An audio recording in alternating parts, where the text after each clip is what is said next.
Welcome back to a online solution. Good morning. तो आज आए सभी लोग, दिन की शुरुआत हो चुकी है और बहुत ही अच्छे तरीके से हम लोग यहाँ पे आज दिन की शुरुआत करने वाले हैं और एक इम्पोर्टेंट कुछ क्वेश्चन से हम लोग स्टार्ट करेंगे। मेरी आवाज़ जा रही है आपको? तो फटाफट पहले कमेंट करें और मुझे कमेंट करके बताएं कि यस सर आवाज़ आ रही है। Okay okay. तो आज हम लोग जो पढ़ेंगे ना, मैथ का वीवीआई सब्जेक्टिव क्वेश्चन पढ़ने वाले हैं, ठीक है ना। तो आपको मैंने मैथ का बहुत सारा लेसन पढ़ा दिया है, अब उसका जरूरत है सब्जेक्टिव क्वेश्चन को रिवीजन करना। तो बीच बीच में हम इस तरह से लाते रहेंगे, ये सीरीज लल्लन टॉप क्लास होती रहेगी। ओके, मेरी आवाज़ जा रही है? सभी को गुड मॉर्निंग। यस। चलिए, तो हम लोग यहाँ पे मैथ का कुछ प्रॉब्लम्स लाए हैं और उसको पढ़ेंगे। अगर आपको भी मैथ में कुछ डाउट है, सवाल नहीं बन पाता है, तो आप मुझे टेलीग्राम पे फॉलो कर सकते हैं, ठीक है। टेलीग्राम पे आप मुझे फॉलो कर सकते हो और वहाँ पे मुझे मैथ का क्वेश्चन सेंड कर सकते हो, ठीक है। तो जब भी मैं क्लास करवाऊंगा इस टाइप का, तो वो आपका सवाल यहाँ पे लाऊंगा। ओके। इसके अलावा आप मुझे इंस्टाग्राम, फेसबुक भी फॉलो कर सकते हो। तो सबसे पहला सवाल आपके मोबाइल की स्क्रीन पर हाजिर है। Okay dear. चलिए, विराट, पंकज, मन्नू, आपके लिए टाइम मुनासिब है ना? ये 7 बजे जो टाइमिंग है मुनासिब टाइम है, मतलब ठीक ठाक टाइम है, या तो टाइम कुछ 6 बजे कर दिया जाए? मुझे बताएंगे लास्ट में, ठीक है। मैं आपसे पूछूंगा, या जो बंदे बाद में देख रहे हैं वो भी मुझे कमेंट करें कि ये टाइम 7 बजे वाला टाइम सही है, या सुबह कर दिया जाए 6 बजे। बिकॉज कोचिंग वगैरह खुल गया, बहुत लोग का 7 बजे कोचिंग होता है, तो इसलिए मैं पूछ रहा हूँ, ठीक है। चलिए, तो हमारा सबसे पहले सवाल है, भूमि के एक बिंदु से 20 मीटर ऊंचे भवन के शिखर पर लगे एक संचार मीनार के तल और शिखर के उन्नयन कोण दिया हुआ है, तो मीनार की ऊंचाई ज्ञात करना, ठीक है ना डियर। Very good. हाँ। चलिए, तो देखो, एक मीनार है, भवन के शिखर पर लगी एक संचार मीनार है, मतलब भवन है ये पहले मैं भवन बनाता हूँ, ठीक है। ये मान लो भवन हमारा है, ठीक है। एक जमीन है, इसके ऊपर एक लगा हुआ मीनार है ना, क्या लगा हुआ? मीनार लगा हुआ है। तो मीनार लगा हुआ, बोलता है क्या? मीनार के तल और शिखर, यानी कि शिखर तल यहाँ पे बनता है, एक यहाँ से इधर आएगा, एक शिखर इधर से इधर आएगा, ठीक है ना। ये हम सीधा ले लेते हैं इस तरह से, या तो हम सीधा बना लें इस तरह से, नॉर्मली सीधा चाहे तो बना सकते हैं। इसमें सबसे बड़ा बात क्या है ना, कि हमको डायग्राम फिगर बनाने सही आना चाहिए। 6:30 बजे, तो 6 बजे ही तो सही रहेगा फिर, है ना। चलिए, बनाइए फास्ट में। तो हमारा ये क्या है ना, ये हमारा मान लेते यहाँ तक भवन है, यहाँ तक हमारा ये है, ठीक है ना। तो हम क्या बोलते हैं, 20 मीटर ऊंचे भवन, ये 20 मीटर ऊंचा क्या है? भवन है। और ये हमारा क्या है? मीनार है। तो बोलता है कि 45 और 60 है, तो जितना ज्यादा झुकाव रहेगा उतना कम डिग्री रहेगा। 45 डिग्री मतलब ये हो गया, और ये जितना उठा हुआ है वो 60 डिग्री रहेगा, ठीक है ना। अब हमको निकालना है, तो पहले क्या करेंगे हम? पहले tan 45 लिखेंगे, ठीक है। tan 45 डिग्री, तो tan 45 के लिए कौन सा त्रिभुज होगा? देखो, tan 45 के लिए यहाँ तक जाएगा, ये वाला लंब बट्टा आधार, हम नाम देते हैं ABCD। तो tan 45 में DCB है ना, तो DB बटा यानी कि लंब बटा आधार BC। क्लियर है? आ गया 20√3 - 1। अच्छा, हाँ, टाइम टेबल बना देंगे, डोंट वरी, टाइम टेबल बना देंगे। थोड़ा सा प्रॉब्लम हो रहा है हमको कुछ काम में।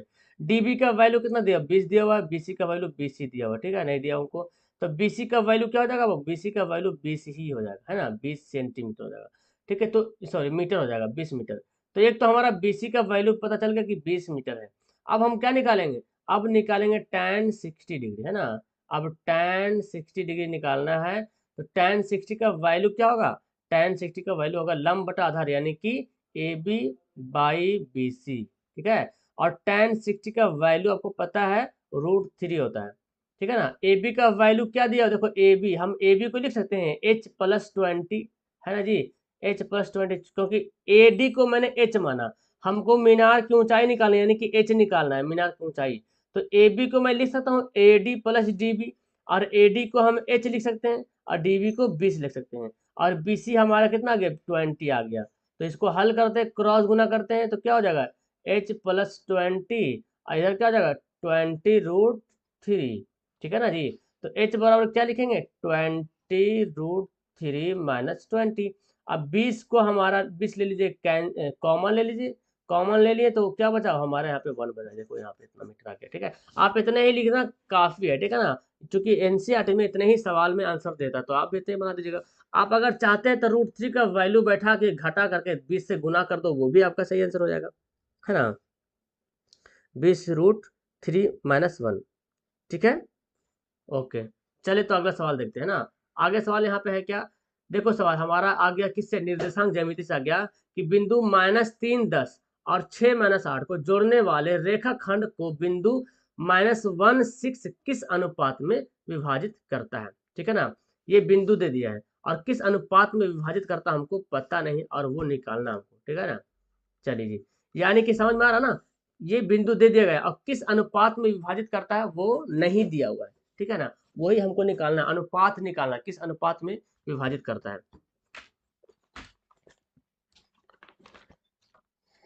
तो चलिए बनाइए इसको फटाफट, कलम कॉपी निकालिए और बनाने की कोशिश कीजिए इसको,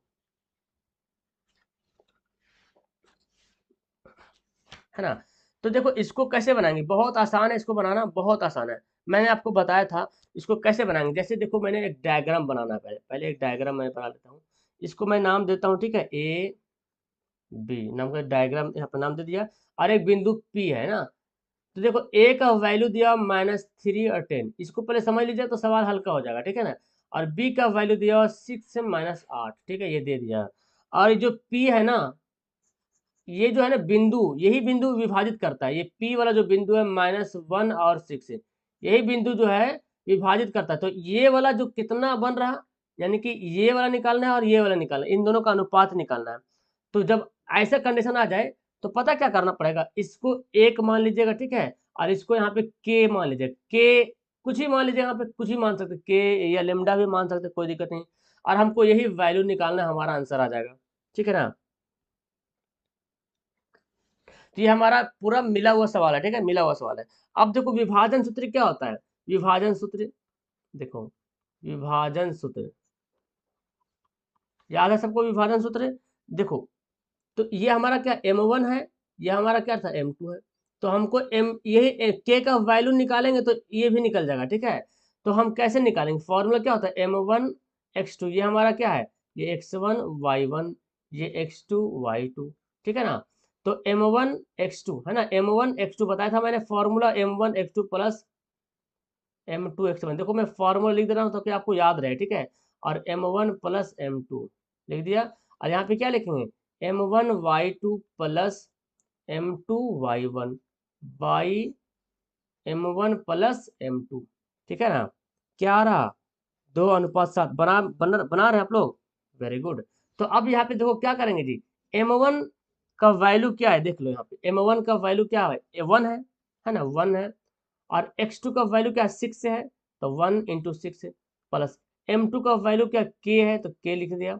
और x1 का वैल्यू क्या है, -3, तो -3 यहाँ पे लिख दिया। और नीचे क्या है, m1 प्लस m2 यानी कि 1 प्लस k, है ना, 1 प्लस k लिख दिया। और यहाँ पे क्या लिखेंगे, यहाँ पे लिखेंगे m1 1 है, y2 कितना है, y2 है -8, है ना जी, -8 हो गया। और m2 कितना डियर, m2 हमारा k है, और y1 कितना है 10, है ना, y1 कितना 10 है, ठीक है ना। अब यहाँ पे m1 प्लस m2 तो 1 प्लस k। अब देखो मुझे एक बात बताओ, ये जो आपको देखने को मिल रहा ना, ये हमारा x वाला है, ये हमारा क्या है, ये x का वैल्यू है, ये y का वैल्यू है, निर्देशांक जब भी निकालते तो x से y में। तो ये हमारा पहले से दे भी दिया है कि 1:6 जो है वो किस अनुपात में विभाजित करता है। तो ये कहीं ना कहीं x और y के रूप में दिया हुआ, ठीक है ना, ये x और y के रूप में दिया हुआ, मतलब ये जो है ना, इधर वाला जो है ना वो 1 के बराबर है, -1 के बराबर है, और ये वाला जो है ये 6 के बराबर है। तो किसी एक के बराबर हम कर लेते हैं, ठीक है, किसी भी एक को बराबर कर लीजिए, आपका आंसर आ जाएगा, ठीक, किसी भी एक को बराबर करते हैं।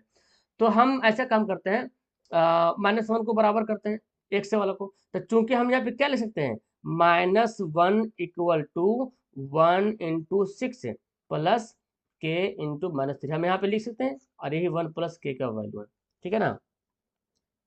7 2 या 2 7, देखो कोई कोई 2 7 दे रहा और कोई कोई 7 2 दे रहा, अच्छा अच्छा, हाँ ठीक है, 2 7 भी सही है, 2 7 होगा, ठीक है ना। अब देखो ये जो वैल्यू है ना हम इसके बराबर करते हैं, तो इसको क्रॉस गुना करते हैं, तो क्रॉस गुना करेंगे तो क्या होगा, वही बात होगा ना, माइनस, देखो यहाँ पे क्या, यहाँ पे हम लिख सकते हैं, यहाँ पे क्रॉस गुना करेंगे तो क्या हो जाएगा, देखो माइनस से कर दो तो -1 और -k हो जाएगा। यहाँ पे 6 है, -3k हो जाएगा। इसको हल करो तो क्या होगा भाई, -1 और -6 यहाँ पे चल आता है, और -3k और +k। तो देखो यहाँ पे -7 = -2k, तो कट जाएगा यहाँ पे। तो k बराबर क्या हो जाएगा, 7/2।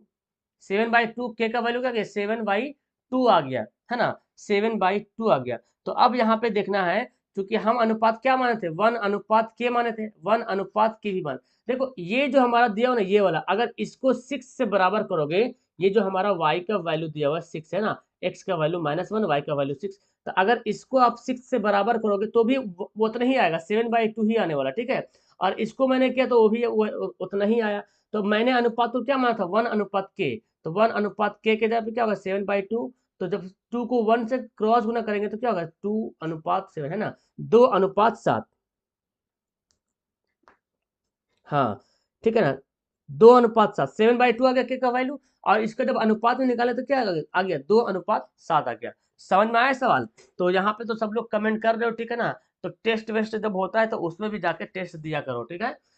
तो ये हमारा लॉन्ग क्वेश्चन था, है ना। और शायद ही कोई बच्चा होगा जो मुश्किल से इसको बना पाएगा, लेकिन बहुत सा बच्चा मतलब फिसल जाता है, उसको समझ में नहीं आता है, ठीक है ना। और कमेंट भी ज़्यादा करते हैं और बोलते भी ज़्यादा है। तो मैं उनसे बोलूँगा परहेज कीजिए बोलने में, और समझने की ज़्यादा कोशिश कीजिए, है ना। बातों को सुनिए और समझने की कोशिश कीजिए कि मैं क्या बता रहा हूँ। यानी कि ये जो है ना, ये जो विभाजन सूत्र निकालते हैं, हम जो विभाजन सूत्र निकालते हैं वो निकालते हैं किस पॉइंट को निकालते हैं, जो पॉइंट विभाजित करा दो अनुपात में उसको, यानी कि पी का वैल्यू निकालते हैं। पी का वैल्यू निकालने के लिए हम ये फॉर्मूला यूज करते हैं, पी का वैल्यू यहाँ पे जो है। और पी का वैल्यू पहले ही दिया हो, मतलब कि ये वाला एक्स वाला है ना जी, और ये वाई वाला है। तो ये जो एक्स है, अगर पी का वैल्यू -1 6 दे रहा, तो मतलब क्या समझे, ये जो -1 है ये एक्स के बराबर है, और 6 जो है वो वाई के बराबर है ना। अब इसको हम लोग एक दूसरे को क्या कर दिए, बराबर कर दिए, तो हमारा के का वैल्यू आ गया। के का वैल्यू आया तो हम अनुपात भी निकाल लिए। चलो ये देखो, त्रिभुज का क्षेत्रफल निकालना है जिसका शीर्ष दिया हुआ है। चलो फटाफट बनाओ यहाँ पे। तो त्रिभुज का क्षेत्रफल निकालना है जिसका शीर्ष यहाँ पे दिया हुआ है। तो इसका सॉल्यूशन क्या करेंगे, देखो हमारा तो पहले पता है ना कि x1 y1 ये कौन कौन है, 2 और 3, ठीक है। x2 y2 कितना है, -1 और एक लाइन से हम लेंगे, एक लाइन से जब भी लेंगे तो एक लाइन से लेंगे, ठीक है ना। और x3 और y3 ये कितना है, 2 - 4, ठीक है ना, ये ले लिया मैंने। तो अब जानते हैं हम लोग, इसलिए त्रिभुज का क्षेत्रफल, इसका फॉर्मूला पता है तुम लोग को। हाँ क्लियर दिख रहा कि नहीं दिख रहा। हम्म बहुत ही आसान सवाल है, बनाइए इसको। सवाल आता है ना 5 नंबर में सवाल आता है, तो क्या होता है 1/2। देखो क्या होता है फॉर्मूला, 1 2 3 है ना, 1 2 3, 2 3 1, 2 3 1, 3 1 2, 3 1 2। देखो ये वाला आपको अगर सीरीज याद रहेगा तो आप आराम से बना पाओगे। देखो 1/2। अब ये मेन फॉर्मूला लिख लेने के बाद आपको यहाँ पे इसको सेट करना है। x1 कितना है बाबू, 2 है, इसको सेट सहज करना है, नहीं तो गड़बड़ हो जाएगा। y2 कितना है, देखो y2 हमारा 0 है ना, और y3 कितना है, -4। और यहाँ भी देखो फॉर्मूला में भी -4 है, यहाँ भी -4, तो माइनस माइनस क्या कर देंगे, +4 कर देंगे, ठीक है ना। x2, x2 कितना है बाबू, -1, क्या है, -1, ठीक है। और y3 -y1 है ना, तो y3 कितना है, -4 है, और y1 कितना है, 3 है, यानी कि -3। अब देखो x3, तो x3 कितना है, 2 है, y1 कितना है, y1 3 है, और y2 0 है। कितना आ रहा है अनुपात, बहुत इजी। तो बहुत इजी बोलने से अच्छा कि आप रिवीजन करो और बना करके बताइए इसका आंसर, है ना, बोलने की जरूरत नहीं, बनाना है। देखो कितना हो जाएगा, 2 × 4, ये कितना हो जाएगा, ये प्लस माइनस -1 हो जाएगा, और 4 3 कितना हो जाएगा, 7, यानी कि -7। मैथ जो भी हो, इजी हो चाहे जो भी हो, उसको रिवीजन करना जरूरी है। रिवीजन नहीं करेंगे तो हल्का हल्का मैथ भी गलती हो जाता है, जोड़ घटाव भी गलत हो जाता है, ठीक है, जब रिवीजन नहीं करोगे तो। 4 दूना 8, माइनस माइनस प्लस 7 एकम 7, और 3 दूना 6, है ना जी। तो यहाँ पे कितना आ गया जी, 8 6 14, 14, और 7 कितना हो गया, 21/2। ये हमारा आंसर आ गया, 21/2। आया सबको आंसर? Very good.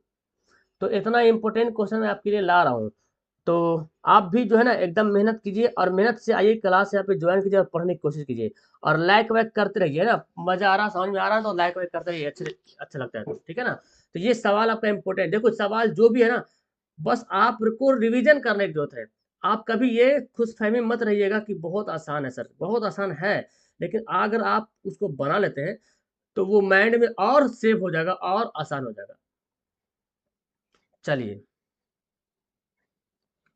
ओके। अब देखो बोलता है क्या, विमाएं दिया हुआ है 5.5 सेंटीमीटर, 10 सेंटीमीटर, 3.5 सेंटीमीटर वाला एक घनाभ बनाने के लिए, घनाभ घनाभ बनाने के लिए क्या करता है, 1.75 सेंटीमीटर व्यास और 2 मिलीमीटर मोटाई वाले कितने चांदी के सिक्कों को पिघलाना पड़ेगा। चलिए, तो दोनों सिक्कों को क्या करेंगे, पिघलाएंगे। कितने सिक्कों को पिघलाना पड़ेगा ये बोल रहा, समझ में आ रहा ना, कितने सिक्कों को पिघलाना पड़ेगा। तो चांदी के सिक्का, सिक्का जब भी रहता है तो कैसे रहता है, किस शक्ल में रहता है, सिक्का जब भी रहता है तो बेलन के शक्ल में रहता है। कैसा रहता है, देखो बेलन के शक्ल में, सिक्का जब भी रहेगा तो बेलन के शक्ल में रहेगा, यानी कि थोड़ा सा तो उठा हुआ जरूर रहेगा, है ना जी। जो भी सिक्का होगा थोड़ा सा तो उठा हुआ जरूर ही रहेगा, ऐसा थोड़ी कि पूरा धंसा हुआ रहेगा, पूरा चिपटा। तो चिपटा भी रहेगा तो कुछ ना कुछ उठा हुआ जरूर रहेगा वो, ठीक है, ऐसी बात नहीं, कुछ ना कुछ उठा हुआ जरूर रहेगा। तो एक घनाभ है, और घनाभ को बनाने के लिए इतना जो व्यास और 2 मिलीमीटर मोटाई वाले कितने चांदी के सिक्कों को पिघलाना पड़ेगा, ठीक है ना, ये बात करना है। समझ में आ रहा है सवाल? चलिए, तो इसको बनाइए आप लोग और हम भी यहाँ पे बना के बताते हैं। कॉपी कलम निकाल लीजिए और बनाने की कोशिश कीजिए। और जो बंदे बाद में देख रहे हैं तो चाहे तो आप वीडियो को फास्ट कर सकते हैं जी, है ना। वीडियो को फास्ट करके देखेंगे तो आपको कुछ ज़्यादा ही समझ में आएगा। सर राइट के जैसा रहता है क्या, किसके जैसा रहता है? घनाभ को बनाने के लिए बोला जा रहा है कितना चांदी का सिक्का पिघलाना पड़ेगा, यानी कि संख्या निकालता, दोनों का आयतन निकाल लो, दोनों का आयतन निकाल के डिवाइड कर दो, ठीक है ना। तो पहले हम घनाभ का आयतन निकालते हैं, ठीक है। घनाभ का आयतन, घनाभ का आयतन का फॉर्मूला क्या होता है, लंबाई गुना चौड़ाई गुना ऊंचाई। बहुत डरते हो निकालने से तुम लोग। तो देखो लंबाई कितना दिया हुआ है, 5.5 सेंटीमीटर दिया हुआ, ठीक है, सेंटीमीटर में दिया हुआ है। ये 10 सेंटीमीटर है, 3.5। आप गुना करते हैं, यहाँ पे सबको क्या करते हैं, गुना करते हैं। तो सबको गुना कर देंगे, 5.5 को गुना कर देंगे सबको, 5.5 गुना कर देंगे 3.5 से, और फिर इसको गुना करेंगे कितना से, 10 से। तो हमारा आ जाएगा 192.5 सेंटीमीटर स्क्वायर, ठीक है। ये आ गया घना cube, sorry cube, centimetre cube. ये घनाभ का क्या गया, घनाभ का ये आ गया आयतन आ गया, ठीक है। घनाभ का आ गया क्या, आयतन आ गया। अब क्या करना है, अब हमको निकालना है चांदी के सिक्कों को। तो सिक्का कैसा है, सिक्का बेलन की तरह, है ना। तथा यहाँ पे करेंगे चांदी के सिक्के का व्यास, कितना दिया व्यास, तो व्यास दिया 1.75 सेंटीमीटर, ठीक है, सेंटीमीटर दिया हुआ। इसको हमको क्या करना पड़ेगा, त्रिज्या बनाने के लिए 1.75/2 से करना पड़ेगा डिवाइड, है ना, आधा करना पड़ेगा तब ना बनेगा त्रिज्या, आधा बन कर दिया, मतलब ऐसे लिख दो तो रहने देते हैं। अब देखो ये मोटाई मतलब क्या समझे, ऊंचाई, सिक्का अगर मोटाई मतलब है तो मतलब ऊंचाई है। तो यहाँ पे मतलब ऊंचाई दे दिया कितना, 2 मिलीमीटर, मिलीमीटर दिया है। तो मिलीमीटर को हमको सेंटीमीटर में बदलना पड़ेगा। तो कैसे करेंगे, 2 को करेंगे 10 से डिवाइड करेंगे, कितना से करेंगे, 10 से डिवाइड करेंगे। तो 10 से डिवाइड करेंगे तो कितना आ गया, 0.2 सेंटीमीटर आ गया। अब निकालते हैं आयतन, आयतन किसका आयतन, सिक्का का आयतन निकालेंगे। तो सिक्का कैसा, बेलन है, और बेलन का आयतन क्या था, πr²h, यानी कि पाई का वैल्यू बैठा लो 22/7, और आर का वैल्यू कितना है 1.752 इंटू 1.75/2, ठीक है ना। और एच का वैल्यू कितना है 0.2। इसको हम लोग यहाँ पे काट पीट करके यहाँ पे क्या करेंगे, बना देंगे। देखो जी पॉइंट काट दिया, यहाँ पे मैं लिख दिया 0, ठीक है ना। आप 2 से यहाँ काट दो इसको, इसको भी आप काट सकते हैं। देखो पॉइंट काटो और नीचे कितना लिखा जाएगा, 100 लिखा जाएगा ना, नीचे लिखा जाएगा 100, पॉइंट कटेगा, यहाँ भी लिखा जाएगा नीचे में 100। 7 से देखिए कटता है। अच्छा पहले 2 से काटे थे, देखो 2, ये जो 2 है ना यहाँ पे 2 से काटे, 11 दूना 22। 7 से देखिए करता है, तो आपको 175 को 7 से डिवाइड करना पड़ेगा। तो 25 सत्ते 175, 25 से काटेंगे तो 25 सत्ते 175। अब क्या क्या बच गया है भाई, तो देखो क्या क्या बच गया। ऊपर में बचा है 11 गुना 25 गुना 175, इतना बच गया, ठीक है ना।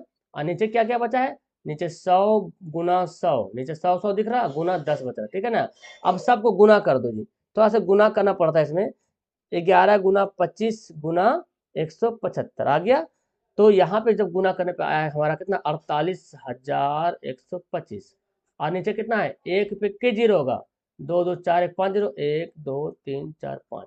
यानी कि इसको जब बनाएंगे तो डिवाइड करेंगे तो क्या होगा, इसको जब आप डिवाइड कीजिएगा ना, इसको जब आप डिवाइड कीजिएगा एक पे 5 जीरो से, तो पॉइंट कितना, 5 जीरो बाद पॉइंट आएगा, 5 जीरो है, 5 अंक के बाद पॉइंट, यानी कि 48,125 यहाँ पे आएगा इतना। देखो इतना हमारा आ गया, ठीक है ना। अब हमको निकालना सिक्कों की संख्या, है ना। अब सिक्कों की संख्या निकालना है, सिक्कों की संख्या। तो क्या करेंगे, जो जो घनाभ का जो आयतन था और इसका जो आयतन, जो चांदी के सिक्का का जो आयतन, उससे दोनों को क्या करेंगे, डिवाइड कर देंगे। यानी कि 192.5 और डिवाइड कर देंगे 0.48125। इसको कर देना पड़ेगा डिवाइड, तो थोड़ा सा लेंदी टाइप का बन रहा ना थोड़ा सा, है ना। खैर 192.5 है और डिवाइड कितना से कर देंगे, 0.48125। तो कुल मिलाकर के इसको काट पीट करके देखा जाए तो 400 सिक्का बनेगा जी, ठीक है ना। डिवाइड कर लीजिएगा, 400 आ जाएगा, ठीक है ना। Very good. हाँ देखो बहुत कम स्टूडेंट इसका आंसर दे रहे हैं। अब खेला कर रहे हैं, क्या बात है, खेला हो बे, है ना जी, खेला हो बे, सुने है ना। 400 आएगा, कैलकुलेटर यूज कैलकुलेटर यूज कर लो, मतलब मोबाइल यूज कर लिया, मोबाइल से मैंने कैलकुलेटर यूज कर लिया। अब कितना यहाँ पे गुना करेंगे, टाइम वेस्ट हो जाएगा ना। आपको फैक्ट से मतलब है ना, आपको ये मतलब नहीं कि हमको भाग बनाने आ रहा कि नहीं आ रहा, ठीक है। आपको मतलब होना चाहिए कि सवाल बनना चाहिए, हमारा आंसर आना चाहिए जो तरीके से। तो इसको आप डिवाइड, अगर मैं यहाँ पे डिवाइड करना शुरू कर दूँ तो काफी लॉन्ग हो टाइम हो जाएगा, इसलिए मैं कैलकुलेटर का यूज कर लेता हूँ और आपका आंसर आ जाता है। वेरी गुड, देखो सुजीत कुमार ने पूरे तो पूरे छाप दिया, क्या बात है ना। तो ये सवाल है, तो इस अगर ये सवाल एग्जाम में आ गया ना, तो मुझे तो लगता है ना बहुत कम ही शायद स्टूडेंट हो जिसको बना पाएगा, जो पढ़ रहा अच्छे तरीके से वो पूरा बना लेगा। तो कंसेप्ट क्या हमारा, कंसेप्ट है कि दोनों का आयतन निकालना, घनाभ का आयतन निकालना है और चांदी का आयतन निकालना। अब चांदी का आयतन के लिए यहाँ पे एक चीज देखना पड़ेगा, बहुत से बच्चे क्या करते हैं, जो मिलीमीटर है ना इसी को चेंज करना भूल जाते हैं। अब इसको चेंज करना भूल जाते हैं और ऐसे ही बना देते हैं, तो जिसके कारण क्या, तो उसका आंसर में गड़बड़ी हो जाता है। तो आपको ना देखना पड़ेगा, सबको एक माप में लाना पड़ेगा। सेंटीमीटर है तो सबको सेंटीमीटर बदलना पड़ेगा, मिलीमीटर है तो सबको मिलीमीटर में बदलना पड़ेगा। यहाँ पे बच्चा कंफ्यूज करता है, मतलब भूल जाता है, याद ही नहीं पड़ता कि मिलीमीटर है इसको सेंटीमीटर में बदलना है, ठीक है। तो ये बात आपको गौर करना, बाकी तो आपको आता ही आयतन निकालने के लिए। यहाँ पे जो भी एक कैलकुलेशन है ना, कैलकुलेशन करने के बाद फिर आप इसका आंसर निकालो डिवाइड करने के बाद। अब अगला सवाल देखो हमारा, ये देखो सवाल, हम लोग इसको पढ़े बहुत अच्छे तरीके से। चलो बताओ भाई, बताओ इसका आंसर। तो अच्छा, 52 पत्तों की अच्छी तरीके से फेंटी गई एक गड्डी में से एक पत्ता निकाला जाता है, तो प्राप्त करने की प्रायिकता। अब वन बाय वन करके बताओ, पहले वन का आंसर बताओ कि वन का आंसर कितना होगा। बोला क्या जा रहा है, लाल रंग का बादशाह तस्वीर वाला पत्ता, बाप रे बाप, लाल रंग का बादशाह तस्वीर वाला पत्ता, लाल रंग का बादशाह। अब देखो 52 पत्ता मैंने आपको बताया था कि 26 पीस लाल होता है और 26 पीस काला होता है ना। Good morning. 26 पीस लाल और 26 पीस काला होता है लाल रंग के पत्ता में। तो अब बोला जा रहा है लाल रंग का बादशाह वाला तस्वीर वाला पत्ता, बादशाह तो बादशाह में तो तस्वीर वाला रहेगा ही रहेगा। तो लाल रंग में कितना बादशाह है, 6 बादशाह है, 3 बादशाह, 4 सॉरी 6, सॉरी 2 बादशाह।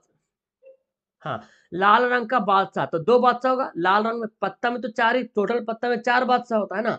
तो बोला जा रहा है लाल रंग का बादशाह तस्वीर वाला पत्ता, तो लाल रंग में 2 बादशाह रहेगा और काला रंग में 2 बादशाह रहेगा। एक रहेगा लालपन का, एक रहेगा ईंट वाला। तो 2/52, तो 1/26 आ गया। Very good. अब यहाँ पे दूसरा बताइए, यहाँ पे एक फेस कार्ड हो, अर्थात, अच्छा ये यही वाला इधर आ गया। चलो, एक फेस कार्ड हो, फेस कार्ड, फेस मतलब क्या समझे, जिसमें शकल आ रहा है। फेस कार्ड उसी को बोलता है जिसमें तस्वीर बना होता है। तो आपको पता है कि पत्ता कितना पीस होता है, कौन कौन पत्ता में तस्वीर बना होता है, गुलाम, और ये गुलाम है और बेगम है और बादशाह, यही तीनों में तस्वीर बना होता है। और ये पत्ता जो चारों में होता है एक एक पत्ता, है ना, यानी कि ईंट में भी होता है चार ये तीनों, और लाल पान में भी होगा, काला पान में भी होगा और चीड़ी में भी होगा, ठीक है ना। तो फेस कार्ड में यानी कि जो तस्वीर वाला पत्ता होगा, चारों चारों में चारों कैटेगरी में तीनों होता है। तो चरतिया 12 पत्ता मैंने बताया था कि 12 जो होता है वो तस्वीर वाला पत्ता होता है।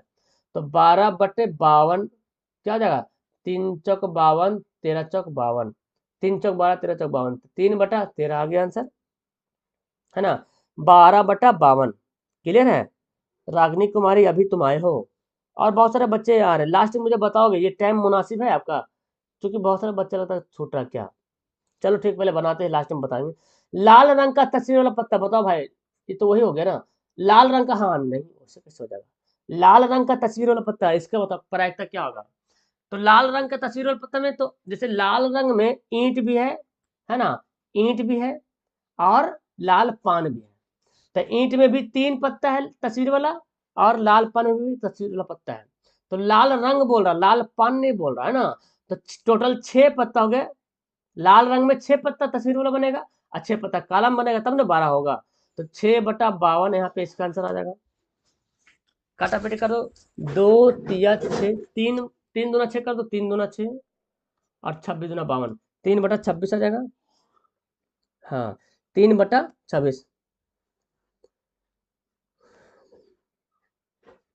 है ना। हाँ, टेलीग्राम पे भी चैनल है, टेलीग्राम पे ज्वाइन हो जाना, टेलीग्राम पे ग्रुप बना हुआ। 6/52 आ गया। अब बताओ, बोलता पान का गुलाम हो, पान का गुलाम, है ना। तो पान का कितना गुलाम, एक ही गुलाम होगा ना, पान का गुलाम बोल रहा। तो पान में, अच्छा कौन पान बोल रहा भाई, कोई पता नहीं चल रहा, पान का गुलाम खाली बोल रहा। अच्छा यहाँ पे समझना पड़ेगा बात को ध्यान से, सिर्फ बोल रहा पान का गुलाम, ये नहीं बोला काला पान या लाल पान, ये नहीं बोल रहा, है ना। अच्छा अच्छा अच्छा, ठीक है ना। लाल पान या काला पान ये बात नहीं बोला जा रहा, सिर्फ बोला क्या जा रहा, पान का गुलाम बोला जा रहा। तो पान तो लाल पान भी है और काला पान भी है, तो लाल पान में भी एक गुलाम, काला पान में भी एक गुलाम, यानी कि टोटल 2 गुलाम, 2/52, है ना, यानी कि 1/26। समझ में आ रहा ना, सिर्फ बोला जा रहा पान का गुलाम, इन्हें बोला लाल पान का गुलाम। लाल पान का बोलता तो 1/52 होता, काला पान का बोलता तो 1/52 होता, लेकिन सिर्फ बोला पान का गुलाम, मतलब दोनों में पान हो गया, एक लाल पान में भी एक काला पान में। वीडियो चल रहा है, वीडियो चल, 7 बजे मैं नहीं आ गई अपने, सर जी 7 बजे, अच्छा 6:30 या 7 बजे, 6 बजे ना, अब देखते हैं टाइम, अगर ऐसा होता तो 6 बजे कर देंगे, नहीं होगा तो 6 बजे। आप लोग रेडी है क्या पढ़ने के लिए। अच्छा, हुकुम का पत्ता, हुकुम मतलब क्या समझे, बादशाह, हुकुम कौन देगा, बादशाह देगा। हुकुम का पत्ता, तो हुकुम का पत्ता कितना पीस है, 4 पीस है ना टोटल कार्ड में, 4/52, इसको काटापीटी कर लो। एक ईंट का बेगम हो, लो भाई ईंट का बेगम, तो ईंट का बेगम तो एक ही पीस रहेगा ना, एक ईंट का बेगम तो एक ही पीस रहेगा, ईंट का बेगम, तो 1/52, ये हमारा प्रायिकता से सवाल था। तो ये सब सवाल तो आपको मिल जाएगा। Very good. चलिए, रुफैत, नुजहत, अंकित, मन्नू, माही, चलिए जो पहली बार आ रहे चैनल पे तो उसको चैनल को सब्सक्राइब कर लेना, और वीडियो को लाइक वाइक करते रहो, तुम लोग अच्छा लग रहा तो लाइक करो, कुछ नॉलेज मिला तो लाइक करो। और आप, मैं बोलता हूँ कंफर्म बता रहा हूँ ना, आप एकदम कंटिन्यू तैयारी करो, ऑनलाइन भी पढ़ो, ऑफलाइन भी क्लास चलती तो वहां भी जाओ, लेकिन कंटिन्यू पढ़ो, एकदम बेहतर हो जाएगा। एक घड़ी की मिनट की सुई जिसकी लंबाई 14 सेंटीमीटर है, इस सुई द्वारा 5 मिनट में रचित क्षेत्रफल, चलो फटाफट बताओ इसका आंसर क्या होगा। लास्ट में हम आपसे 5 मिनट बात करेंगे। तो बोला क्या जा रहा है, एक घड़ी है ना, आपको पता है घड़ी है, घड़ी में जैसे कि ये जो मिनट वाला सुई है, इसकी लंबाई दे दे कितना, 14 सेंटीमीटर। तो यही पूरा मिनट वाला सुई घूम जाएगा तो एक वृत्त बन जाएगा, है ना जी। अगर मिनट मिनट मिनट वाला सुई है पूरा चक्कर काट ले, तो ये क्या बन जाएगा, ये हमारा त्रिज्या बन जाएगा, इसको त्रिज्या बोलेंगे, ये एक वृत्त बन जाएगा और ये हमारा त्रिज्या है। तो बोलता है 5 मिनट में, अगर घड़ी की सुई 12 पर है तो 5 मिनट में कहाँ पे जाएगा, एक पे जाएगा। तो ये क्षेत्रफल निकालना, ये त्रिज्या खंड का क्षेत्रफल, मतलब सिंपल बोला जाए तो त्रिज्या खंड का क्षेत्रफल निकालना। लेकिन त्रिज्या खंड का क्षेत्रफल का फॉर्मूला होता है theta by 360 pi r square. तो यहाँ पे आर का वैल्यू तो 14 दे दिया, थीटा का वैल्यू नहीं दिया, कितना थीटा दिया है। तो चूंकि हम जानते क्या है कि अगर मिनट वाला सुई है ना, मिनट वाला सुई 60 मिनट में घूमता है तो 360 डिग्री का कोण बनाएगा, है ना जी। पूरा घूम जाएगा तो कितना डिग्री कोण बनाएगा, 360 डिग्री का कोण बना देगा। लेकिन है ना, लेकिन अगर 1 मिनट लग जाए इसको, तो 1 मिनट में कितना डिग्री कोण बनाएगा भाई, तो 60 से कर देंगे डिवाइड, 6 छक 36 यानी कि 6 डिग्री। तो इसी तरीके से 5 मिनट में कितना डिग्री कोण बनाएगा, हमको यही तो निकालना है। तो 6 गुना 5 बोले तो 30 डिग्री का कोण बनाएगा। इसलिए हमको निकाला क्या, क्षेत्रफल निकाला, रचित क्षेत्रफल। हम यहाँ पे लिखते हैं शॉर्टकट में, आप बना लीजिएगा 5 मिनट में रचित क्षेत्रफल। Theta by 360 pi r square. Theta का वैल्यू कितना है, 30 है, और 360 है। पाई का वैल्यू लिख लेते हैं 22/7, और आर का वैल्यू 14 गुना 14 हो गया। ये कट जाएगा, 3 कम 3 12 3 36 हो गया। कितना 154/3 आ रहा। Very good. चलो अब यहाँ से काट, 7 दूना 14, 2 छक 12, 3 दूना 6, और 7 दूना 14, तो 22 7 154/3। वेरी गुड, यहाँ पे हमारा आंसर आ गया। तो इस तरह से सवाल आपको बनाते रहना, कंटिन्यू करना है रिवीजन, और आपका यहाँ पे सॉल्यूशन होते रहेगा, तब आपको बहुत ही आसान लगेगा। ये तो अलग ही हो गया। अब सबका कोचिंग का टाइम हम मैं देखूं तो फिर मेरी क्लास भी नहीं चल पाएगी। ये सवाल देखो, बड़ा मजेदार का सवाल आ गया। इसको निकालना क्या, सिंपल बोला जाए तो हमको बहुलक निकालना। क्या निकालना, बहुलक निकालना, ठीक है ना। चलो अब बहुलक निकालने के लिए हमको करना क्या पड़ता है, कुछ नहीं करना पड़ता, ठीक है ना। कोई कॉलम वॉलम बनाने की जरूरत नहीं पड़ता बहुलक निकालने के लिए। सिर्फ हमको यहाँ पे जानना पड़ेगा कौन सा वैल्यू क्या है, ये चीज हमको जानना पड़ेगा। अगर ये वैल्यू आप अगर जान गए तो फिर आपको बनाने के लिए एकदम आसान है ना, एकदम आसान से समझ में आ जाएगा कि कौन क्या है। तो बहुलक निकालना हमको, चलिए निकालते बहुलक, है ना जी। ओके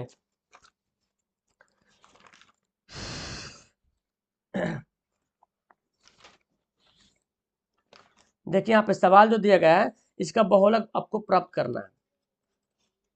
चलिए तो मैंने क्या बताया, जो जो मैंने बताया था यहाँ पे देख लेते हैं, ठीक है। जो जो मैंने बताया था यहाँ पे निकाल। अगर सवाल कभी कभी क्या बोलता है, सवाल कभी कभी बोलता है कि माध्य माध्यक बहुलक सब निकालने के लिए बोलता है। इसमें हमको क्या क्या जरूरत पड़ता है, फॉर्मूला के हिसाब से, है ना। हमको एल की जरूरत पड़ता है, F1 की जरूरत पड़ता है, F0 की जरूरत पड़ता है, और F2 जरूरत पड़ता है, ठीक है।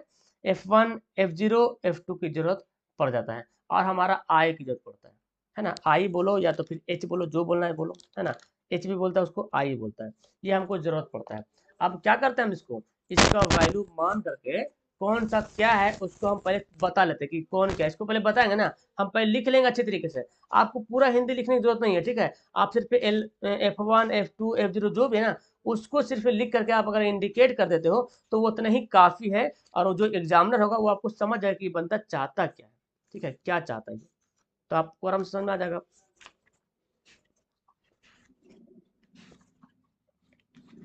तो देखो यहाँ पे हम क्या करेंगे, ये जो है हमारा एल है ना, सबसे पहले जो जानेंगे यहाँ पे बहुलक वर्ग कितना है, ठीक है ना। सबसे ज्यादा बार रिपीट कौन हुआ, देखो 61 आ रहा ना, ये 61 आ रहा, यही हमारा बहुलक वर्ग हो जाएगा, ठीक है। ये हमारा 61, इसको हम क्या बोलेंगे, इसको हम बोलेंगे F1, ठीक है ना। क्या बोलेंगे, F1 बोलेंगे। और इससे ठीक पहले वाला जो होगा इसको बोलते हैं F0, ऐसे ठीक बाद वाला होगा इसको बोलेंगे F2, ठीक है। यही बात आपको याद रखना पड़ेगा। F1 किसको बोलेंगे, जो एकदम सबसे बड़ा बारंबारता, जिसकी बारंबारता सबसे ज्यादा हो, उसको बोलेंगे F1। कितना है F1, 61 है। और F0 उसके पहले वाला तो हम क्या बोलेंगे, F0 बोलेंगे, ठीक है ना। बहुलक वर्ग की मतलब ठीक पहले वर्ग की बारंबारता। और F2 बोलेंगे बहुलक वर्ग की ठीक बाद की बारंबारता, ठीक है ना, ठीक बाद की बारंबारता, ठीक है ना। तो बाद में कितना 38 है। अच्छा, और एल क्या बोलते हैं, इसके जो बारंबारता का जो आया ना, ये जो वर्ग अंतराल, इसका सबसे छोटा वाला, यानी कि 60 से 80 है ना, तो निम्न सीमा क्या बनेगा, 60 बनेगा। यहाँ पे 60 हो गया, ठीक है ना, 60 हो गया। और हमारा इन दोनों के बीच का डिफरेंट कितना है, ऊंचाई कितना है, तो देखेंगे सर यहाँ पे 20-20 का डिफरेंट आ रहा है ना जी, 20-20 का ऊंचाई आ रहा, यानी कि आई कितना है, 20 है। आई बोलो एच बोलो, उसी को बोलते हैं, ठीक है। अब हम निकालते हैं बहुलक बराबर, तो बहुलक का फॉर्मूला आपको पता होना चाहिए, एल प्लस क्या फॉर्मूला है, F1 minus F0 by 2F1 minus F0 minus F2, है ना, यही है। इंटू आई या एच जो लिखना है लिख दो, कोई दिक्कत नहीं, ठीक है ना। अब हम यहाँ पे सब वैल्यू को कर लेते हैं पुट। एल कितना हमारा बाबू, एल हमारा है 60 है सर, ठीक है ना। और F1 कितना है जी, F1 61 है, F0 कितना है 52 है, 2F1 कितना है 61 है, F0 कितना है 52 है, और F2 कितना है F2 कितना है 38 है। और इन दोनों को गुना करें कितना से 20 से, क्योंकि गुना बोल रहा है एच। हाँ ठीक है ना। आप इसको बनाओ, देखो कुछ बच्चे तो बना रहे, कुछ बच्चे एकदम बहस में लगे हुए, क्या बात है। तो इसको घटा लो, 11 में से 2 घटेगा तो 9 2 11, हमारा कितना आ गया 9 आ गया। इसको 20 से यहीं पे गुना कर देते, क्योंकि ये 20 ऊपर में ही गुना होगा, नीचे तो कटता है ना। ठीक है, अब यहाँ पे क्या करेंगे, 61 दूना गुना कर लो, तो डायरेक्ट हम बनाते हैं, ठीक है। 2 एकम 2, 61 दूना 122, ठीक है ना। और 52 और 38, 52 38 दोनों माइनस में है, तो 8 2 10, अब 5 3 8 1 9, है ना। यानी कि 90 क्या कर दे, घटा देते दोनों में, है ना। 261 को 2 से गुना किया तो 122 आ गया जी, ठीक है ना। 2 एकम 2 2 6 12, और 52 और 38 दोनों माइनस में है, तो दोनों को जो है जमा कर दिए, यानी कि -90 हो गया, है ना। और इसको कर देंगे घटा देंगे, तो कितना आ गया 9 3 12, यानी कि 32 आ गया, ठीक है। अब यहाँ पे 60 प्लस 9 दूना 18, 180 बटा 32, ठीक है ना। 60 प्लस, तो 180 को क्या करेंगे, है ना, 32 से डिवाइड कर देंगे, ठीक है। 180 को 32 से कर लो डिवाइड, 130 को डिवाइड कर लेंगे कितना 32 से, तो आ जाएगा कितना आ जाएगा, ये आ जाएगा 5.625। अब इसको जोड़ दो तो 65 हो जाएगा, 65.625। ये हमारा क्या हो गया, बहुलक हो गया। तो ये तरीका है बहुलक निकालने का, ठीक है ना। सबका आया आंसर, शिवदानी, खुशबू, वेरी गुड, करण, साहनी, रागनी, बहुत अच्छी बात है जी, बहुत अच्छी बात है। और बाकी लोग क्या सब मुंह तक रहे हैं क्या, ओ, चलो तको तको, हाँ ज्योति, ठीक है ना। चलिए, तो ये हमारा क्या है, ये हमारा बहुलक निकल गया। अगला सवाल देखो, ये बनाओ, ये है क्या, त्रिकोणमिति का सवाल है, प्रूफ करना है, ठीक है ना, बनाना है। तो इसका सॉल्यूशन बहुत आसान है, जो जो वीडियो को लाइव के बाद देख रहे हो, इसको पॉज करके पहले इसको बना लो, सिद्ध कर लो ये प्रूफ होता है कि नहीं होता है। अगर प्रूफ होता है तो आप लोग लाइव वाले बंदे यस लिखेंगे, ठीक है ना, एकदम ईमानदारी पूर्वक, नहीं तो फिर झूठ बोले कौआ काटे वाला हाल हो जाएगा, ठीक है ना। तो ये प्लस को क्या करेंगे, करनी करेंगे, यानी कि परमयीकरण करेंगे, तो 1 माइनस कॉस थीटा के जहाँ पे ए दिया हुआ, चलो 1 माइनस कॉस, तो आपको पता है ये प्लस वाला जाके क्या बनता है, माइनस बनता है, ठीक है, प्लस वाला जाके माइनस बनता है। अब देखो dear, 1 minus cos 1 minus cos, दोनों 1 माइनस कॉस, दोनों भाई भाई, तो दोनों को बोलेंगे एक जगह दोनों आके जमा हो जाए, दोनों क्या हो गया, जमा हो गया, है ना, लिख सकते हैं ऐसे। और देखो 1 plus cos 1 minus cos, formula याद है आपको, ए माइनस बी ए प्लस बी, तो क्या होता है ए स्क्वायर माइनस बी स्क्वायर, यानी कि 1 का स्क्वायर माइनस कॉस स्क्वायर, है ना, और ये ओवर रूट, ठीक है जी। अब देखो यहाँ पे 1 माइनस कॉस ए जो है ऐसे रहने देता, ठीक है, स्क्वायर है, इसका फॉर्मूला क्या है, 1 माइनस कॉस स्क्वायर थीटा क्या होता है, साइन स्क्वायर थीटा, मतलब ए दिया, ठीक है। अब यहाँ पे क्या करते हैं, देखो जी, हम इसको ऐसे लिख सकते हैं 1 माइनस कॉस ए, दोनों पे स्क्वायर है ना, तो हम क्या करेंगे, इसको दोनों पे स्क्वायर ऐसे घेर के, ब्रैकेट के अंदर घेर के स्क्वायर चला देंगे, और 2 से क्या होगा, रूट कैंसिल हो जाएगा, बन गया है ना, वाह वाह, सबसे बन गया है, ओके। तो 1 माइनस कॉस, तो 1 बाई साइन अलग अलग कर लेंगे, 1 by sine A minus cos A by sine A, ठीक है ना, साइन ए। तो अब इसको कर लो, 1 बाई साइन क्या होता है, कौशिक होता है, कौशिक ए माइनस क्या होता है, कॉट है। देखो त्रिकोणमिति ऐसा चीज है ना कि आप जितना रिवीजन करोगे उतना ही बन पाएगा, नहीं रिवीजन करोगे तो दिमाग से निकल जाएगा कि यार अब कैसे होगा, अब कैसे बनाए। तो ये त्रिकोणमिति पूरा पूरा फॉर्मूला पे डिपेंड है। और दूसरी बात यह है कि आप रिवीजन करते हो तभी आप त्रिकोणमिति सही से समझ पाते हो, ठीक है ना। सबसे बन गया, हाँ, तो रियल में सबसे बन गया ना, सब रियल में बना रहे हो, प्रैक्टिस कर रहे हो ना। मतलब आपको क्या करना ना, आपको एक बोर्ड ले लेना है ना, जो एग्जाम वाला पैड होता है ना, पैड ले लेना है, एक पेन लेना है, पेंसिल लेना है, जो रंग वाला पेंसिल होता है, पेन, और उसको रिवीजन करना, आपको बनाना है जब भी मैं दू बनाने गए, ठीक है ना, ठीक है ना। चलिए कॉस मस्ट बन गया। चलिए अगला सवाल देखो, अब लास्ट होगा। ओ माय गॉड, ये सवाल मस्त मस्त वाला है, ये सवाल में बंदा तो फंसता है, पक्का बंदा फंसता है। अच्छा मैं एक बार ना क्या करूंगा, सब्जेक्टिव भी टेस्ट ले सकता हूँ मैं ऑनलाइन, इस पे क्या बोलता है, वेबसाइट पे सब्जेक्टिव भी टेस्ट ले सकता हूँ, आपको वहाँ पे बना करके फोटो अपलोड करना पड़ेगा, तो फिर वो भी देख लेंगे कभी, है ना। फिलहाल आप पहले सीख तो जाओ बनाने के लिए। चलो, ये तो टेलीग्राम पे ले लेंगे सब्जेक्टिव टेस्ट, आप मुझे बना करके मेरे पास डायरेक्ट मैसेज करोगे टेलीग्राम पे, तो समझ जाएंगे कौन कौन कितना बना रहा। देखो इसको बनाना बोलता कि एक नाव धारा के प्रतिकूल अनुकूल, अनुकूल मतलब साथ साथ 20 किलोमीटर की दूरी जाने में 2 घंटा का समय लेती है, और अगर उल्टा जाता है धारा के प्रतिकूल 4 किलोमीटर में जाने में 2 घंटा लेते हैं। मतलब अगर धारा के साथ जा रहा तो 20 किलोमीटर पहुंच जा रहा 2 ही घंटा में, है ना। धारा के साथ साथ बह रहा है तो 2 घंटा में 20 किलोमीटर पहुंच जा रहा, और वही धारा के अगर उल्टा बहता है तो 2 घंटा तो टाइम लग जाता है, लेकिन 4 ही किलोमीटर पहुंचता है। मतलब क्या है कि धारा के साथ साथ जाइएगा तो चाल बढ़ जाता है, और अगर धारा के विपरीत जाइएगा, प्रतिकूल जाइएगा, उल्टा जाइएगा तो चाल क्या हो जाएगा, घट जाएगा। तो इसकी शांत जल में बताइए कि धारा की चाल क्या होगा। शांत जल में धारा की चाल आपको बताना है ना। चलिए, शांत जल में बताएं धारा के चाल भी निकाल, मतलब दोनों निकालना है। शांत जल में बताएं, दो दो चीज यहाँ पे है कि नाव की चाल भी बताना है और धारा की चाल भी बताना है, दोनों बताना है। तो मुझे मानना पड़ेगा, ठीक है। माना कि, देखो लिखता हूं, माना कि नाव की चाल क्या मान लिया मैं, 1 किलोमीटर प्रति घंटा मान लेता हूँ, ठीक है। और धारा की चाल मानता हूँ, धारा की चाल देखो ध्यान से यहाँ पे, नाव की चाल x किलोमीटर, धारा की चाल y किलोमीटर प्रति घंटा। बहुत ही आसान है डियर, है ना। इसको आपको बनाना पड़ेगा। चलो, नाम लेने से कुछ होगा, पहले बना के आंसर तो दे दो तुम लोग, है ना। अब देखो, अगर साथ साथ, अगर धारा के साथ साथ जाता है अनुकूल, अगर अनुकूल जाएगा ना, तो अनुकूल मतलब क्या समझे, साथ साथ, तो अनुकूल चाल क्या जाएगा, अगर साथ साथ चलती है नाव धारा के साथ तो चाल क्या जाएगा, जुड़ जाएगा, तब तो स्पीड से भागेगा ना। और लेकिन अगर प्रतिकूल जाता है मतलब उल्टा जाता है ना, प्रतिकूल चाल मतलब क्या हुआ, उल्टा चाल, तो घट चाल क्या हो जाएगा, घट जाएगा, कम हो जाएगा चाल, है ना। चाल क्या हो जाएगा, कम जाएगा, ठीक है। तो हमारा ये आ गया। अब हम देखो प्रश्न के अनुसार यहाँ पे करते हैं, प्रश्नानुसार, प्रश्नानुसार यहाँ पे देखो क्या बोलता है।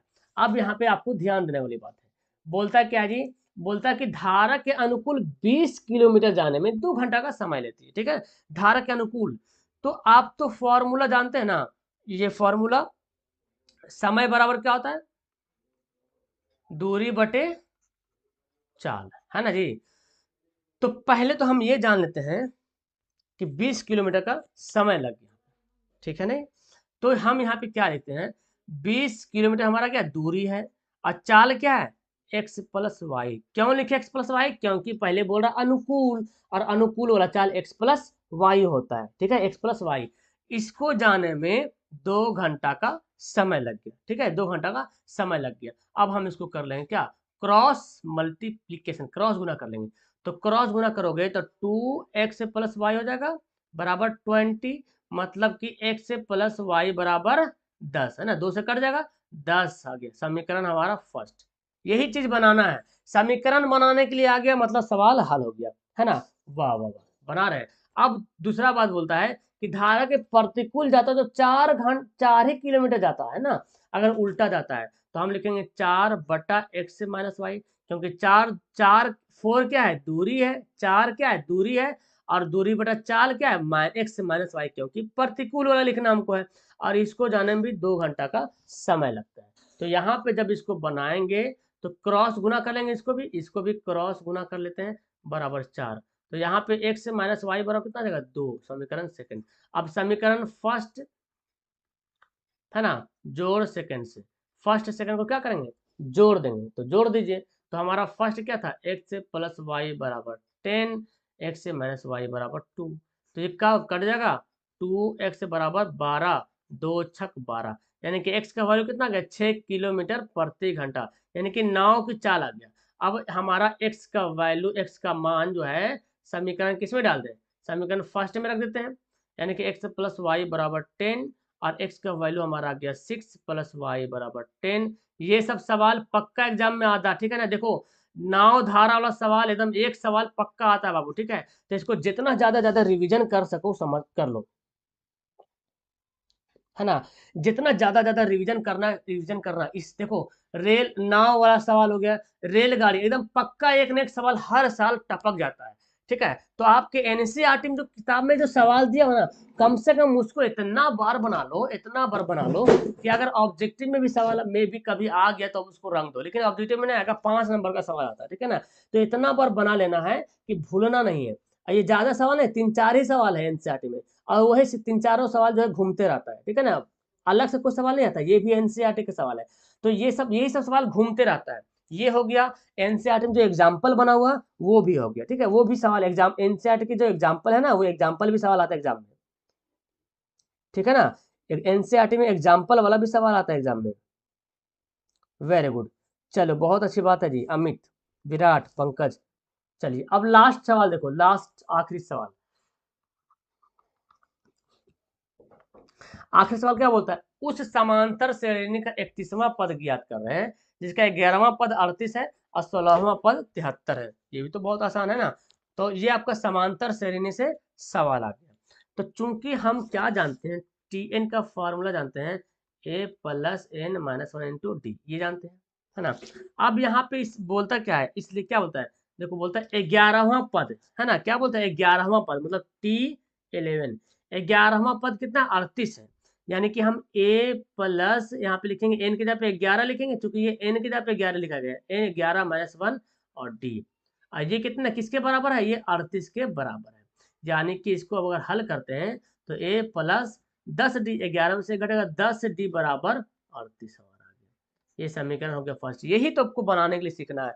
ये जिस दिन बनाने के लिए आ गया समीकरण, समझ लो आपको सवाल आधा आधे सवाल बन जाएगा। ठीक है ना। तथा दूसरा अगर करते हैं, क्या निकालते हैं टी, अब क्या लिखते हैं T16 बराबर a प्लस, इसको कैसे करते हैं, a plus 16 minus 1 into D.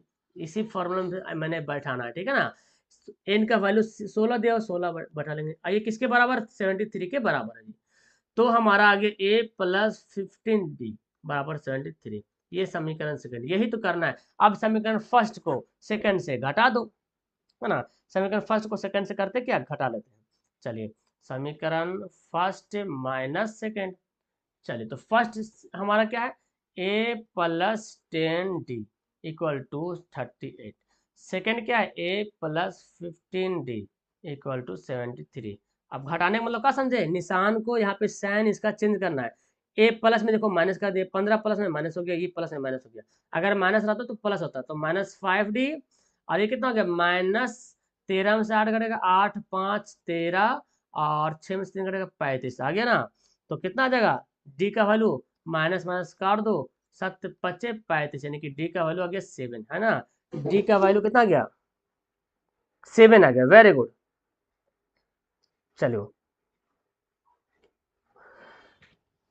ठीक है, डी का वैल्यू 7 आ गया। अब डी का वैल्यू समीकरण फर्स्ट में रख दो, डी का मान, है ना, समीकरण फर्स्ट सेकंड जिसमें मर्जी उसमें रख लो, कोई दिक्कत नहीं। फर्स्ट क्या है 10, अब सेकंड में भी रखोगे तो वही आंसर आने वाला बाबू, है ना, इसमें मिस्टेक मत करना। 10 और डी का वैल्यू कितना है 7 बराबर 38। तो यहाँ पे तो ए का वैल्यू माइनस में आ जाएगा, है ना। हम्म, तो ए का वैल्यू कितना आएगा 38, और माइनस 10 सत्ते 70, है ना, 10 जाएंगे सब, 10 सत्ते 70 हो जाएगा, 70। तो माइनस कितना आ जाएगा 32 हो जाएगा, है ना, -32 आ गया। अब ए का वैल्यू हो गया -32। अब क्या निकालने बोल रहा है, 31वां पद निकालने बोल रहा है, 31वां पद। इसलिए क्या लिखना है T31, यानी कि ए प्लस 31 माइनस 1 इंटू डी। अब ए का वैल्यू कितना आ गया -32 आ गया, है ना, ये कितना हो जाएगा, ये तो घट का जाएगा 30, और डी का वैल्यू कितना 7। चलो फटाफट बताओ तो यहाँ पे, तो -32 तो गुना हो जाएगा, 7 21 210। अब दोनों को आपस में क्या कर देंगे, घटा देंगे, यानी कि 178। तो तुम लोग तो बहुत फास्ट आंसर दे रहे हो जी। माइनस क्यों देंगे, 178 प्लस होगा, 178 प्लस रहेगा, माइनस नहीं आएगा।